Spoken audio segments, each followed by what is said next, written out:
So, as I said in my last video, cheap keyboards are getting good and good keyboards are getting cheaper.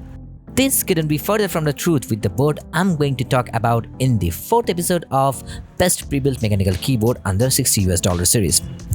Today, I'll talk about a budget keyboard that will drop your jaw.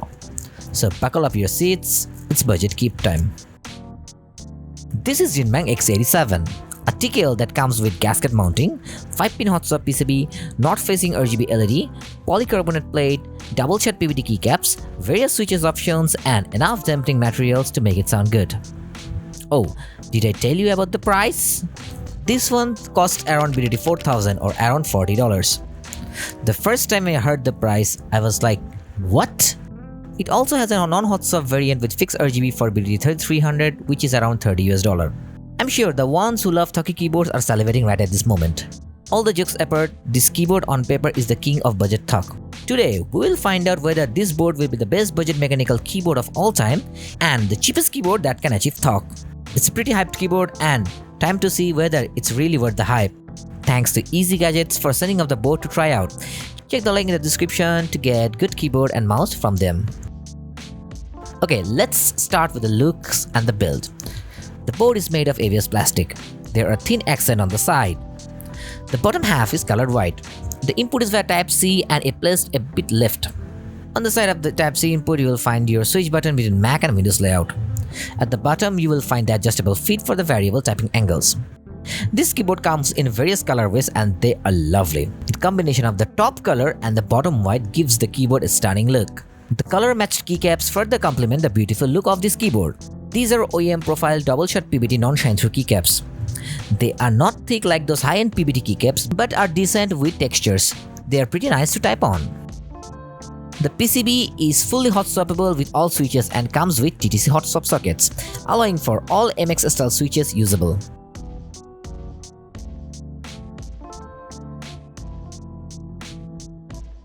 The PCB has per key RGB allowing for entire RGB spectrum. You can also control the RGB using this basic software. This software also allows for macro and remapping key. The board also has 1000 Hz polling rate and NK arrow. So many gamer folks who have been wondering whether this board can do gaming, yeah, it does. As I've said earlier, this is a gasket mounting board. It's mounted with silicon gasket and also comes with a polycarbonate plate. The mounting style allows for the even sound across the board and in tandem with the polycarbonate plate, it gives a pleasant, soft typing experience overall. This setup would also allow for a deep sounding sound profile based on the switches used. Now it's time to talk about the switches. The Xinmeng X87 has an array of switches option from Gateron, Kailh, and silent switches from Outemu. The one I'm using here is Outemu silent pitch linear switches. To tell you what the silent switches are, they comes with the additional silicon protrusion at the stem and rail, which make them sound completely silent but at the cost of the feel. It feels pretty mushy. The switches are smooth and they come in factory looped, so if you are someone who wants a dead silent keyboard, maybe you can opt for this option. In the sound test, you are gonna definitely hear how silent this switch is in compared to the conventional switches. So as of now in Bangladesh, only silent switch variants are available, but other non-silent switch variants are coming in as well. For having a decent sound, there is an EVA foam between the PCB and plate and foam inside of the case. The stabilizers comes in factory looped. So let's see how these boards sound in its stock configuration. Here, I've also tried some non-silent switches to give you an idea about actual sound signature of this board.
So I've shown you a glimpse of how this board sounds with or without silent switches. In reality, the sound is more skewed towards a deeper tone. The silence were dead quiet and I felt like I was typing on a membrane keyboard. Also, the spacebar stabilizers felt a bit rattling. So probably the wire is imbalanced and could be just my unit. So let's see how far the mods can take this board to.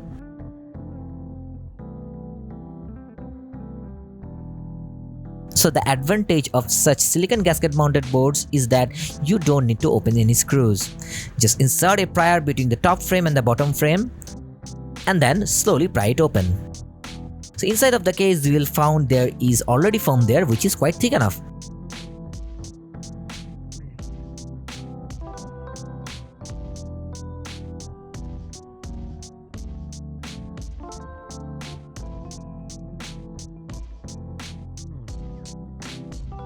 Honestly, there isn't anything you need to add, but if you want, you can add one thin layer of EVA foam or some polyfill.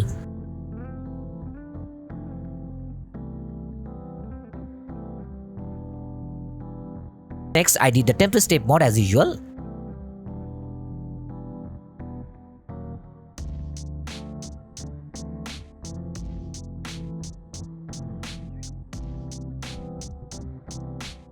Afterwards, I wanted to add PE foam to the PCB but then faced a problem.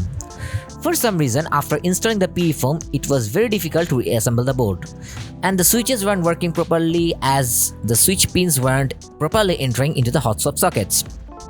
So I did try this sort of PE foam sheet earlier on my other boards, so my understanding is that the plate foam is a bit too thick, hence this issue. So yeah, I had to skip the PE foam mode, but if you want to, you can use the thin IPXC sheets or switch pads. I also tuned the spacebar stabilizer. Balancing didn't work, so I had to resort to plumber mode.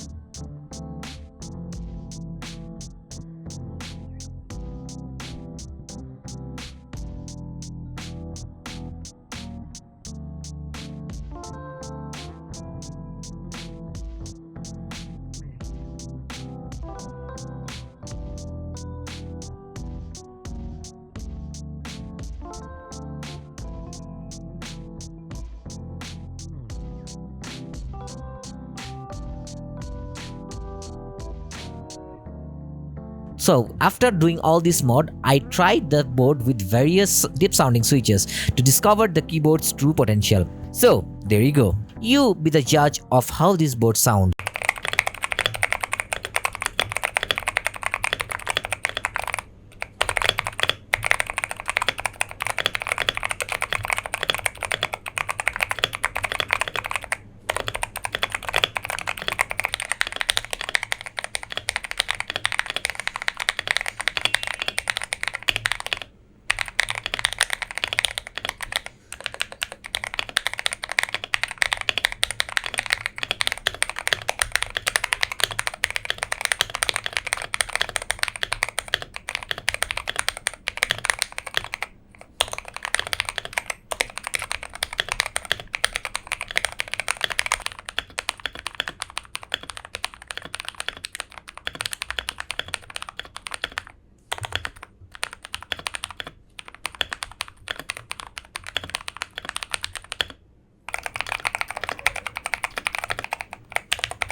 Yes, modding the board was a bit of a pain in the arse due to the issues that I've faced.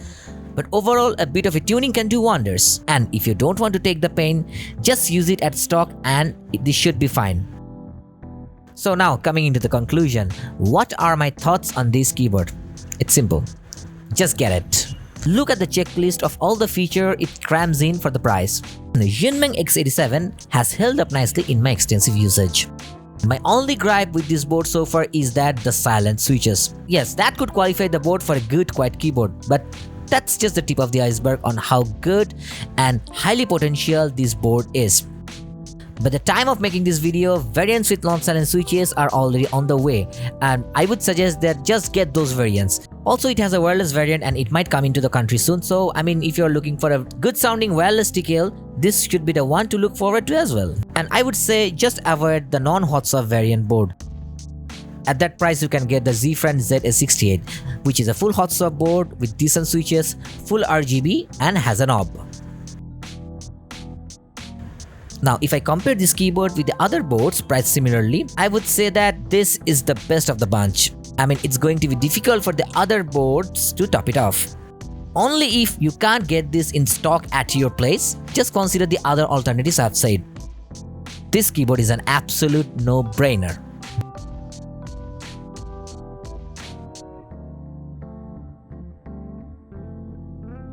With that, I wrap up the 4th episode of this series. If you loved the video, don't forget to like and share your thoughts on the video. If you are new here, I would ask you to subscribe to my channel as I'm working on many such budget keyboards, and I'm sure you're gonna love it. I have more videos in the pipeline in this series, so you shouldn't miss it out at all. So if you have been using the Xinmeng X87, let me know how the experience has been so far. With that, goodbye and have a great day.